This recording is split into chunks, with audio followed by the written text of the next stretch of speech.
everyone. My name is Dara, and this is Dear Hallmark. This is my space where I talk about Hallmark Channel stuff. However, today is different because we are talking about Up TV stuff today.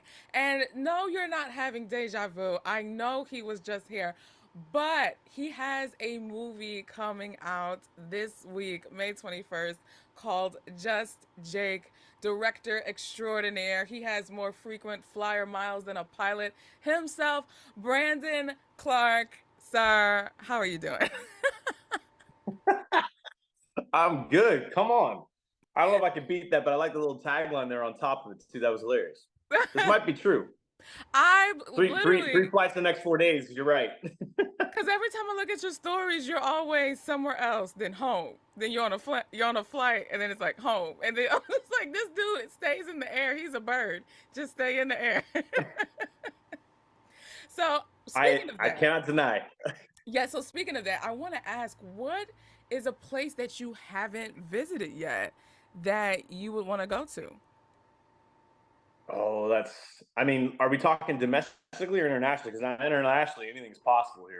Like we Let's can do we can go both. and go and go. Let's do both. Internationally, one place that I'm looking to do and I haven't done, and I cannot believe I'm saying this. I haven't been to Italy and I haven't been to Croatia, so I kind of want to, Ooh. top those off. Domestically, that is tough. That is real tough. I don't. I think South Dakota. I haven't been to South Dakota, like a Well, remote that's place. new. So you've been to like the Caribbean, Puerto Rico, Hawaii, Alaska, like those? Or any? Dang. Dang. Okay. Yeah, So not. I mean, look, not all for hang out, whatever, and blah blah blah. But a lot of it is for the simple fact of just traveling for work and stuff. yeah. So Yeah. my dad is funny in his career because everything was shot on location compared to nowadays, right? Like Yeah. we can do CGI, do everything and Right. we just got strategies for it. And he would shoot all the big movies were location, location, location. I mean, we were joking as kids. We put out a map and we couldn't guess where he couldn't have been. Like it was just insane. Everywhere that he's gone, Yeah. just all over the place. I I was just bet. blown away. I'm like, and all 50 states were covered clearly. Like, I think I'm there now too, almost, except for one. I may have just hit it. There might be one other one. I've been to, oh, no, have I? I think I have. Never mind. I take that back. I have been in Maine. Um, I was Have you trying to been to think if there's another one. Have you been to North Dakota? Yes. That's Okay. why I said South. Wow. Okay. Interesting. So it's funny because this is your third time here at the home of Dear Hallmark, so you're practically kinfolk right now. And I was thinking about when we met at Rama Drama West Palm Beach. Our Oh, mutual yeah. friend Shannon, she brought. I was vending my books because I was vending my books, and Shannon brought you over to my table. She was like, "I think you got like he's a good person, you're a good people, so I feel like you guys should meet." And so we met, and then I remember seeing you on stage at the Acting with the Stars event that Rama Drama had Saturday night, Oh, where you yeah. tore into Trevor Donovan, and I got my entire life. I was like, wait a minute now, this dude seems mad cool. And I remember, I remember talking You with wonder how you. the fans are going to take it because you're like, I'm hurting the person they love, right? Like, I mean, he could take it, No, though. Trevor's a fan. I loved it because I saw that you guys had a friendship, which is clear. Like as you guys do interviews and even with engagement plot, like you can tell that you guys have a genuine friendship and a genuine bond, which is really cool. But Yeah, he's a cool dude. I Great guy. wanted to ask because you don't have experience, or you don't have, I should say, like you don't come from the rom com space when it comes to film. So how did you get into this space where we're seeing you do stuff like engagement plot, happy camper, and now just Jake? Uh, yeah, I kind of have one name, one word. Brian Bird. Wait, um, that rhyme though. Did you notice that? yeah, and I tend to do that sometimes, especially on set. I come up with themes for everybody. Yeah, no, Brian Bird, I blame heavily. Obviously he has When Calls the Heart as the creator and a bunch of Hallmark stuff. He has Yeah. another show, When Hope Calls. Mm. And my business partners, actually, when we formed True Brand Entertainment, I did it with Ty Truesdell and then brought in Brian Bird and then Darren Chavez. It's an awesome group of guys. Everybody has their respectable lanes. We help each other so well. We're champions in each other's lives. It's awesome. Hard to find in Hollywood, and we did. It took a long time, a lot of years outside of this space. But the one thing that I think is significant is we were starting to build the company, and we saw this was a good demographic, a strong place to start, and a basis for a very loyal audience. And that was kind of the motivation behind everything. And then we spurred up Engagement Plot and a couple others with a private equity and started. And they were like, "So you want to get back in the chair on these?" And I'm like, "Guys," and I was like, "Brian, this isn't my style." I'm like, "Look, I'm here to support this for the business end of it and while we do our other stuff." And Brian's like, "No, you can do it." And I go, "Okay, question." He goes, "Yes. How am I supposed to be me? How about, is there a percentage? Like, because we didn't know where we were going to, if it was going to land at Hallmark, where we were going to land for the first one." And he goes, the best phrase he ever said, which I don't know if this was true on the first one, but we got there eventually. He said, "Meet them in the middle." And so I saw that as 50-50. I was like, all right, I'll do 50% of me, but that 50% of what they expect to see, feel, hear, look, tone, everything. And so that's how I approached it. Now I'm trying to push that, parameter a little bit, stretch it out a little bit more. I think people are appreciating that because I think what we need to do as creatives and anyone and any other director that I would sit with, I would suggest this to, is really respect the audience. And these same people go to movie theaters, they watch other stuff, and it's just important to them. So I think instead of just being formulaic because it's easy, there's a nice seasoning you can put on top always, just a little bit more. Come on now. So what would you say? I'm animating with my hands. Yeah. What would you say is that 50% of you? What does that look like? Like if someone who hasn't watched Engagement Plot or Happy Camper and may just be watching Just Jake for the first time, what could they see that is that 50% of you in those movies? I guess the best way to describe me is that I didn't ever fell into a genre. I mean, I did comedy and then, a lot of dramatic stuff and the true life story stuff. And, there's a lot of range. I mean, from even action, like I love action, but the real heart of it is more just pushing more of a film look than just flat lighting and, create more depth in the space. Yeah.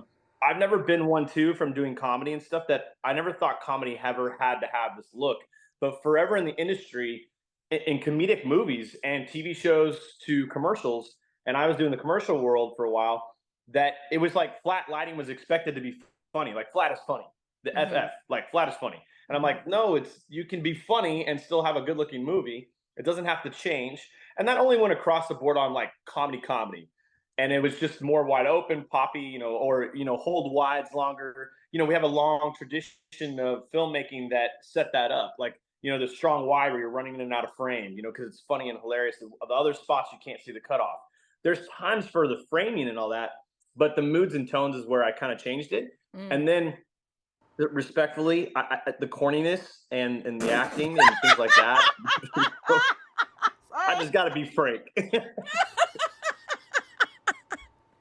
Oh my I said God. it. So I wasn't expecting that. Let's just be honest.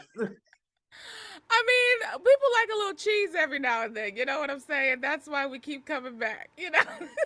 I clearly see that. That's hard for me, but I clearly see that. He's like, yeah, here you are, but no. You want to see me? You want to see me cringe in the editing bay? Make me have some corniness have to stay. I'm like, oh dear God. Oh man. But yeah, I mean, I get where the audience thinks it. Also, I will say this: in this space, more true comedy, like actual comedy, not just noises and sounds and goofiness. So, yeah. Woo! You airing us out. You are airing us out. So, come back, Dara. Okay. So, because we talked about Engagement Plot, you were on here for Engagement Plot, and then you went into a little bit in depth with Happy Camper in the masterclass that we had you on. So, for Just Jake, what inspired you to make this movie? Because this one seems completely different than the other two. And to me, with me having seen it already, it's already streaming on Up Faith and Family. Yes, but it is. It has a completely different feel, in my opinion, than the other two as well. What inspired you to make a movie like this? Honestly, there obviously it starts with an idea. We pitched that idea out, and the buyers like it, and the script was not in that direction yet. So we did a big rewrite. Taylor and Taylor, actually the son of Brian Bird, and I sat down, went through the nine act structure. In the original phase, Trevor was coming in to do it and stuff with me, and then I let him sit down too because he loves that process.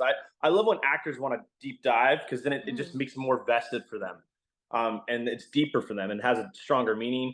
They're along that process. Collaboration is powerful, so I try to keep them alongside that whenever I can. By the way, I mean this business it's very tough sometimes, but this particular story, I related it, not told a friend's story, but related it to kind of something in their lives.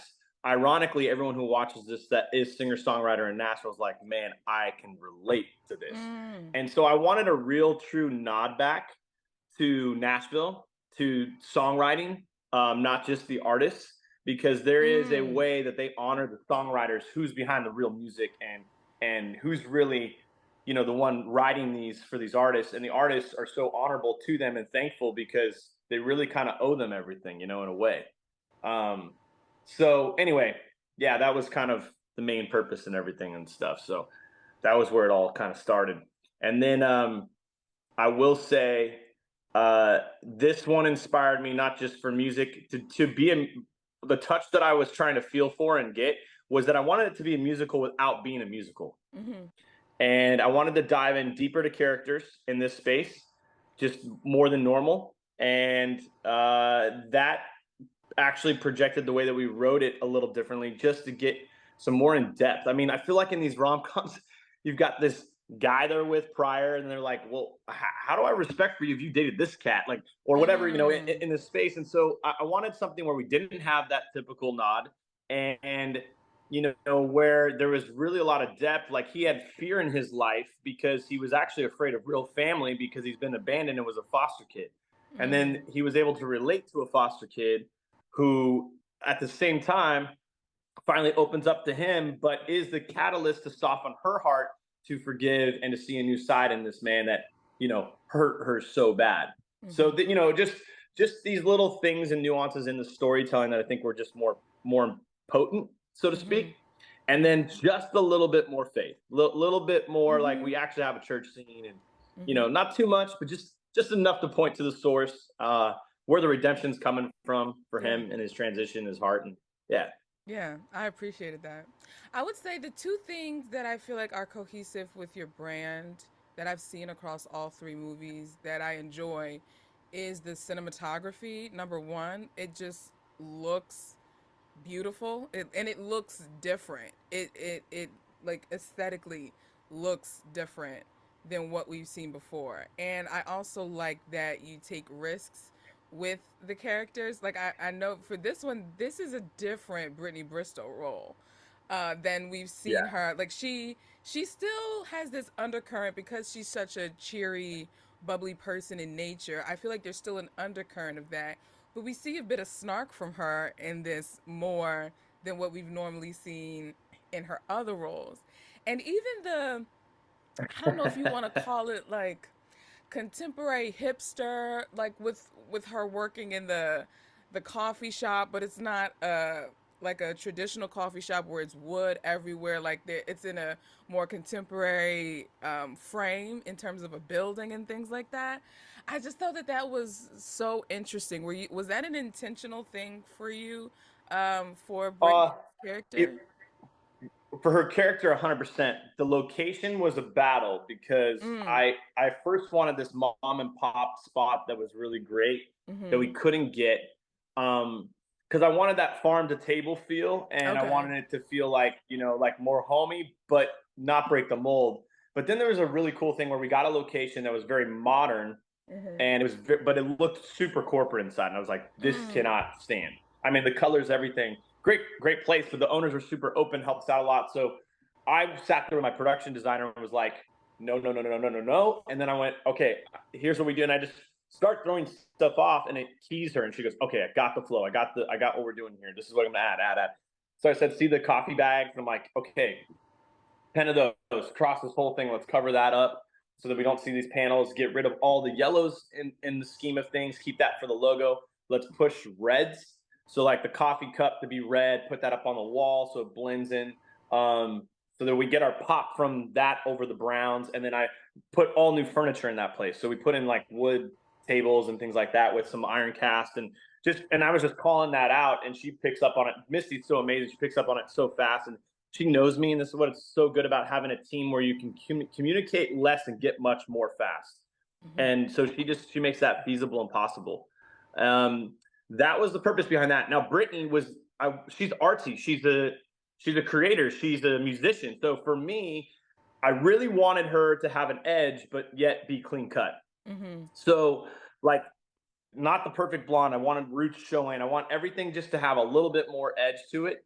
And then the jewelry was very edgy surface. So it was like, okay, we're not going to be like way out with it, but we want to have like edges to it, maybe a square bracelet or something like that. Or Yeah. the cross might be here and there. Or we have a necklace that's more straight with whatever we can do with the panels. And then the colors and pastels, we decided I wanted to get it. The overall movie, I created more of a flatter palette, and then I took her palette from that. So like her yellows would be kind of mustardy, and the reds would be kind of maroon, and or even this would be representing the greens, maybe just a shade darker, but just in that space of that.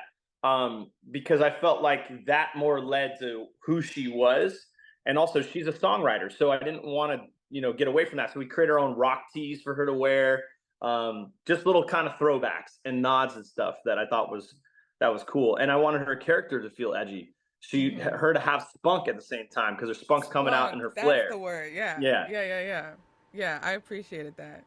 Now, can you touch on a little bit about, and you mentioned how you wanted to celebrate the songwriter within this movie, but throughout all three movies, there seems to be just an emphasis of music, whether it's the type of music that's being played in the soundtrack, or even with Just Jake, how this one is specifically about music.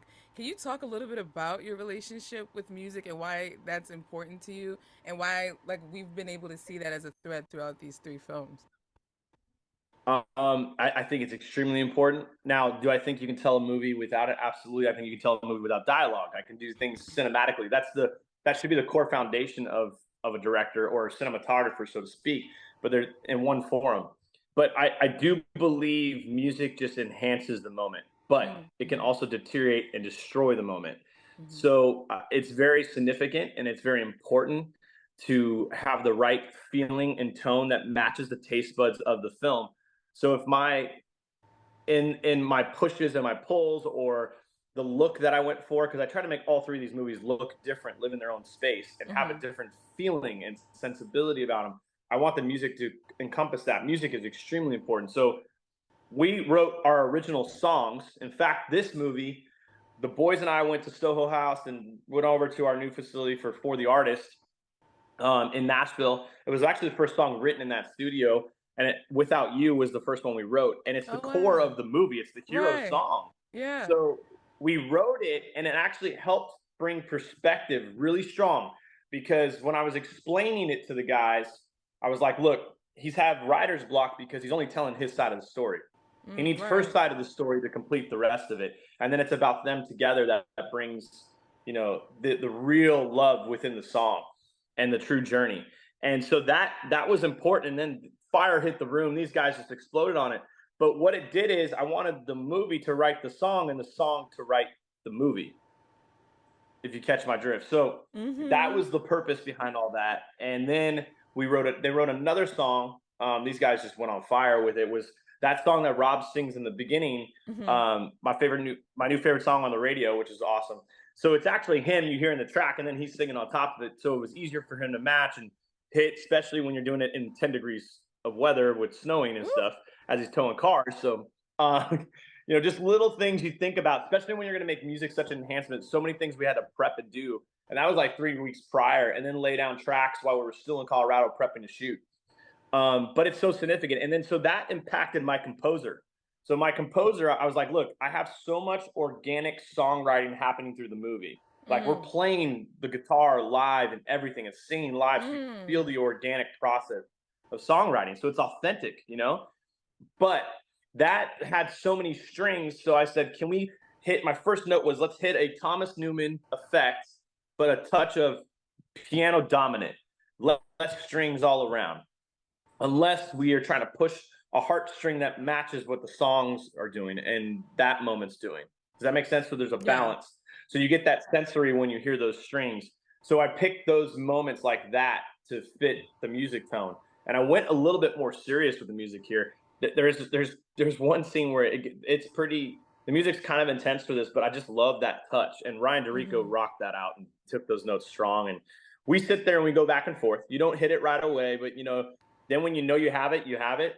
And we don't have a lot of time on these, so I really wanted to come with a lot of preparation of where we're headed and what we're going to do and what the tone is and what the mood is, and very significant for every scene. So yeah, it's That's super cool. important. You can ruin comedy fast with bad music too. It can flatten a scene if you Yeah. don't have the right touches, or you need to pull music away from a comedic scene desperately. Just Yeah. depends. Yeah. So for people who haven't seen it yet, I don't want to spoil your character's name because you do have a role in this movie as in like you're an actor and you play a role in this movie. And so I want us to play a little Where's Waldo with the people. When they watch it, they'll try to find out which character you are. But can you talk about your making process with taking on the role that you did in the movie and where that came from? Oh my gosh. All right.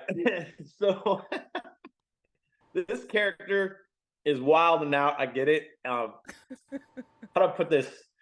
He has a touch of Southern, but then a mix of Jeremy Piven, but doesn't know who the heck he is. So Yeah. it's like a touch of Jeremy Piven from Entourage. So he's trying to fit in every category he can to make everybody. I mean, he's a salesman at heart, even though he's a record exec, right, or whatever. So here's the meaning, and we'll try not to give too much away. It's kind of tough, but the thing is that I couldn't quite find anybody to hit that nod, especially when you're Mm. in a different state. You're trying to cast fast, and I had pre-casted when writing, but not this character. And this character kind of grew on me. And then I was sitting with Kier actually, who plays Tommy, and he has scenes together. And he's like, "Dude, why aren't you just doing it, man? You just know." Like, I'm like, "Oh gosh." I'm like, "Dude, I don't want to do that." And he goes, "Dude, everyone's gonna love that you do it." And I'm like, "Fine, I'll think about it." And so then I ended up going, "All right, I'll do it." And ironically, all those scenes are at the last day of shooting. I didn't want to take away from anybody or Wow. our actors and stuff. And it was a very very very big packed day to close out the movie. But yeah, that was it's a different endeavor. I don't suggest it completely, especially on these films where you're pushing pages for days. Yeah. It can become a lot. But Yeah. it was fun. It was very fun. I think it's mainly ad lib, by the way. Shut up. No. Are you serious? Are you Yeah. serious? I mean, I was throwing some lines out, but I'm like, there is so many. All the memes that started to come in right now, that's all the ad lib and stuff. I ad lib a lot, yeah. Oh Had to. my gosh. It I was on the didn't know fly. that. I didn't know that. Okay. Oh my gosh. So do you feel like do you think you'll ever do that again in a future movie or are you trying Oh to man, stay? I love comedy. I think Yeah. I think this role calls for comedy, but you have to be able to make fun of yourself, or it's not going to be funny and destroy it. I'm like, what better to play the bad guy than as the director, to Yeah. deviate for everybody else. Um, but no, ad libs are essential sometimes, not always, but dialogue is important. We got to rock that out. Yeah. But there's some significant timing to comedy, and you can hit that timing when it has some freelance punctuation. And honestly, Kier was a lot of Hmm. fun with Tommy's character to play some roles with and do the phone stuff with. And I love being in scenes with him. I think the last scene we're in together is pretty funny. Yeah, Yeah. that is all ad lib. The entire thing.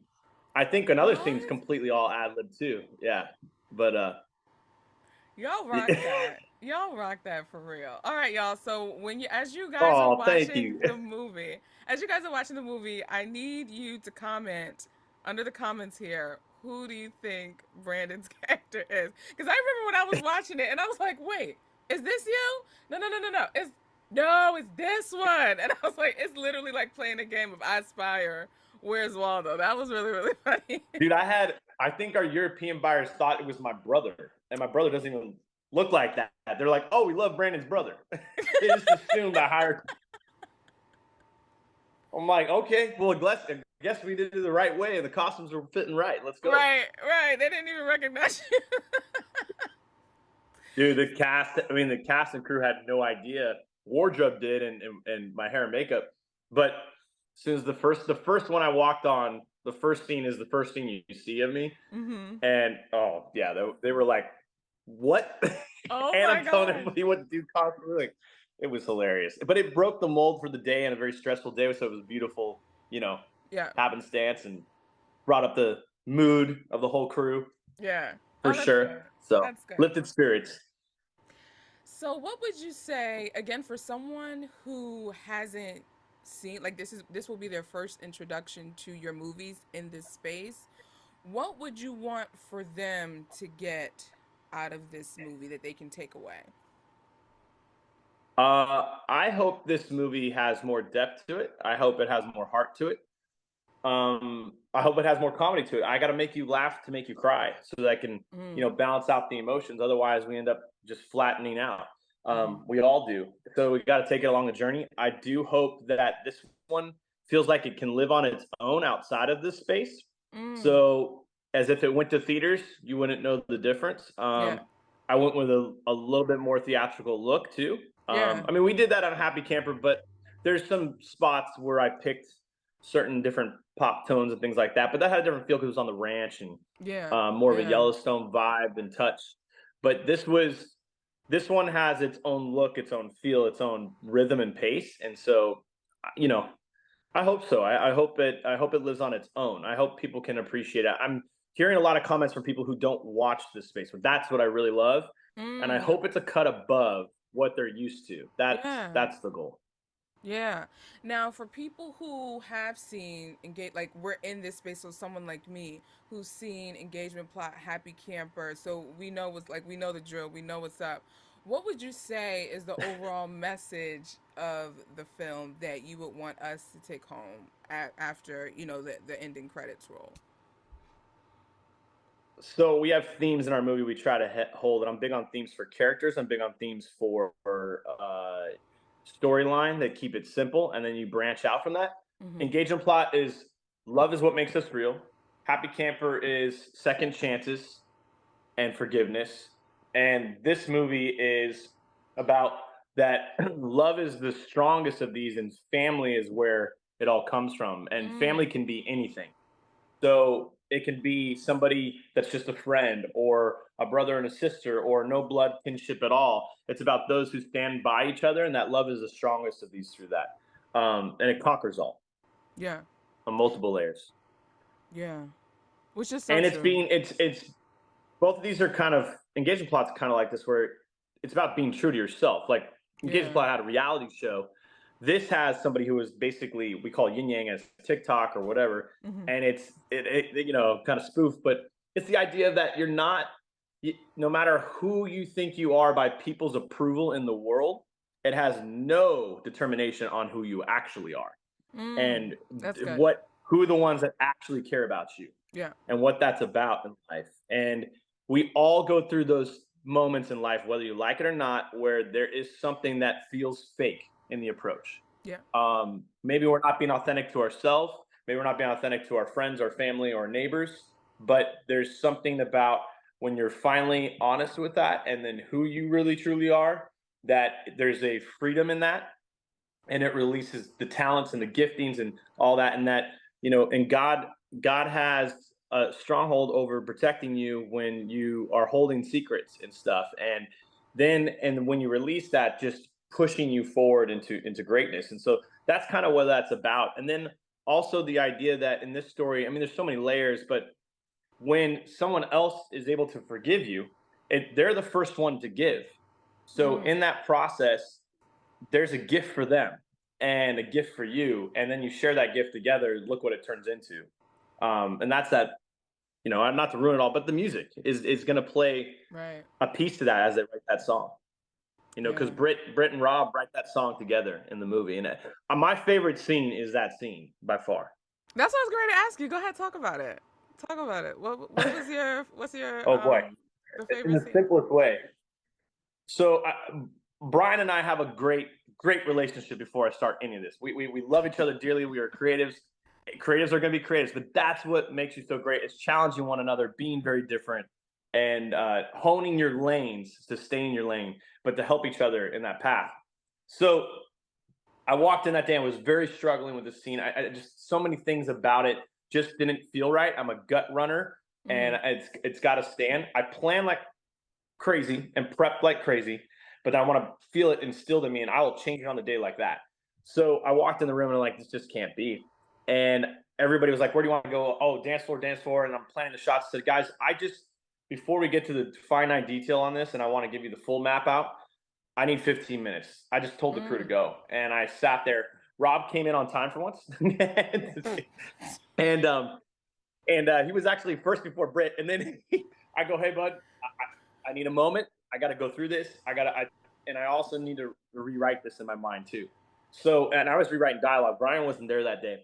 And then Britt came in, saw my face, and was like, "Oh," and then just left because we had a different kind of language. We all have different languages to each other and stuff. And I love Rob dearly. But anyway, so I sit there and I think about it, and then I realize there's 4 master beats, heartbeats to this scene that are significant. I need them to metaphorically represent the relationship in the story and what's happening, and then I needed to physically show up in this scene of the journey about who they are and show up spiritually within the movie, physically though, in the block. And then I rewrote. Taking dialogue out and rewrote dialogue. It just is a tough circumstance because I know it would have been significantly different if Brian was there. Because from the writer's perspective, when you go page to page and you defend those things, a lot of times, not always, but it's hard for them, and I understand. I'm the executionist visionary. That's why I'm there. But they're looking at the page for the page. I'm looking at the less is more for the soul and the acting and the approach that I need. And I already have the master vision going for this. So I needed to match that. And I need those beats to match. I need them to be significant. I need them to have reason and purpose. There's a destiny to that scene. This is a transition period that changes it all. So I know it would have gone different if he was there. Like there would have been some things that were gone. But here's the powerful thing about this scene that was even more powerful for our relationship as creators together. They come in. I have 4 beats to it. It's Rob sitting there that I moved to this songwriting room on purpose because that's where the kid is. That's where innocence is. That's where he meets this kid. It represents the innocence in his life because he just came from church and he's dealing with this battle that he's coming back to his childhood on. She goes searching for him. So the first beat is for her to find him and come meet him where he's at. Then it's for him to release everything that he's been dealing with. But then that puts fear when she's starting to forgive him and show love because he doesn't understand true love in that and family. So he gets up running like he always does. And then she comes back to meet him again, representing second chances in life. And then that's when he finally lets his heart out and she has to make the move to see the innocence in him she's never seen before and the honesty that he's never put forth before. And all these years in between just diminish, all that tension and everything. Yeah. So it was very significant for me that Brittany makes the move here in our first kiss. I don't think I'm ruining anything. Just watch the movie. You'll understand. But here's the last powerful point of it. Brian came in, last shots of it, and I could hear the side go. Beautiful thing is, I'm thinking, oh boy, I took out everything, rewrote a ton of things. And honestly, I do that anyway, but this was a complete, like almost rewrite. And I wanted some looks and the eye contact to show us all those being delivered. Cause I think words could not deliver what we had to say here. And he goes, hey, I just have one note. I'm like, what? Praise God. But see, what happened in that is that he saw it in execution right before him. And he's like, dude, this is so powerful. It's his favorite scene in the movie too. Aww. But it was so cool for our relationship as buddies, as creatives, working together to know each other's crafts and gifts and just the trust building constantly in things and the touch of stuff. And it was really cool for me, for him to see that, in fruition, because there would have been a defense prior to this. But now that you can see it in front of you and you see what's happening in the map, the mastery of that made everything for me. And it changed, it changed his heart on his approach too. And I was just really blessed by it. It's a great thing though. I think these movies need that. Yeah. I feel like that's a beautiful place to kind of put a period on our conversation because I feel like what better way for people to be compelled to watch the movie than through the seeing the explanation of how that very powerful scene came together? Because I even watching It's it also where back, they write the song together, right? I mean, right? so yeah, Hmm. Hmm. cool. Yes. So before I let you go, because I know you do have a this dude stay on the plane, y'all. But I want to give you the floor to really just say whatever it is you want to say, whether it's about Just Jake, creating True Brand Entertainment, Up TV, whatever. It's your moment to have. I want you to have the last word here. Wow, that's pretty special. I feel like I'm getting spoiled today or something, you know? um, I will say this. I really appreciate this about what you do, and I really appreciate how you have conversations in this. You dive into things deeper, and you really push the heart. And I can tell that you really care. Your audience cares. Probably significantly why Lori and Shannon push so hard, and they're like, "You got to meet her. You got to meet her." I'm really blessed that I have. I'm gonna say this. Through conversations with you, it's really great. I love that we get the opportunity to acknowledge the King of Kings and the great I am, to bless people. I saw something recently by Van Gogh that I thought was really powerful. It was like, it's just a quote and I posted it, but art is intended to heal the broken. And it's because we can provide a lens and a glass and a perspective to speak a language that's universal, that we don't know what they're dealing with. We don't know the problems.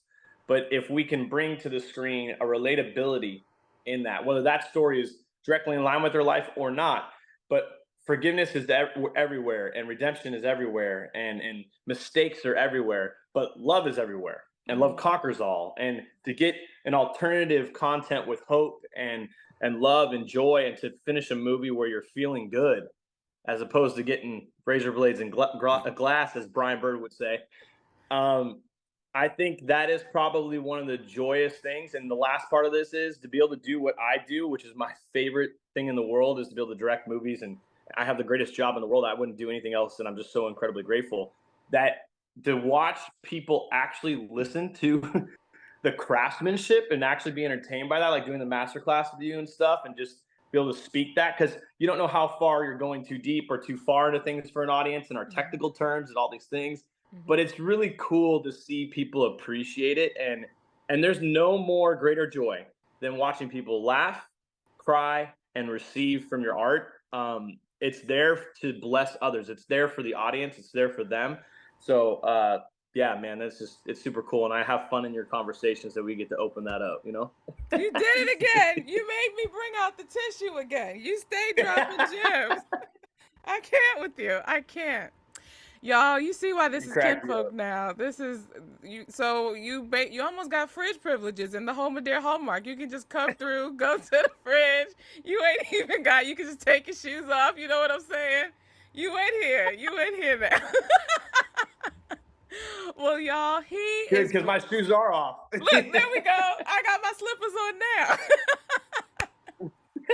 But you Exactly. guys be sure to see the broadcast premiere of Just Jake on Up TV May 21st. You want to make sure, first of all, watch it on Up Faith and Family, and then watch it again on Up TV on the broadcast network on May 7 p.m. 21st. Eastern. Yes, yes, yes, indeed. Come on, shirt. I see that shirt. Um, Oh, you saw? Oh, yeah, yeah. For oh yeah. sure. Come on. Uh huh. Exactly. Awesome. The Well, you. hat that I'm wearing too, it's royalty, because we're all royalty. Oh, okay. Where's that Come from? on, King Where's of that Kings. hat from? I actually think free grade. It was actually, it's dope. I love their stuff. They got cool stuff. Yeah. Shout out I find Freegrade. random things. I'm like, yes. Yeah, Probably the that's way I run cool. my wardrobe team. That's cool. All right, y'all. Well, his name is Brandon. I'm Dara. This is Dear Hallmark, and I'll talk to you guys in the next episode. Bye, my friends.